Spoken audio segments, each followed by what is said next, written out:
Pateic sāk.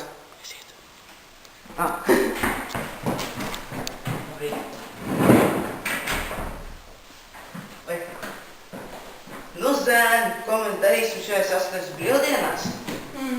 Es varētu aizbraukt uz Angliju. Uz Angliju? Ko tu tur darīsi?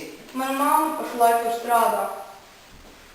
Man laikam būs jābrauc pie vecās mammas. Bet es gan braukšu uz Rīgu.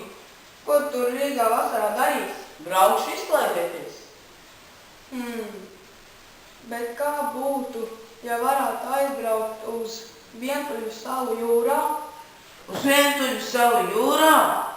Tur tikpat nav interneta. Cerams, ka vismaz mobilie telefoni tur ir. Ja neticat, ka uz Vientuļu salas ir interesanti, tad izlasiet Astrīdas Lindgrēnas grāmatu Mēs salas vārmas salas vasarnieki.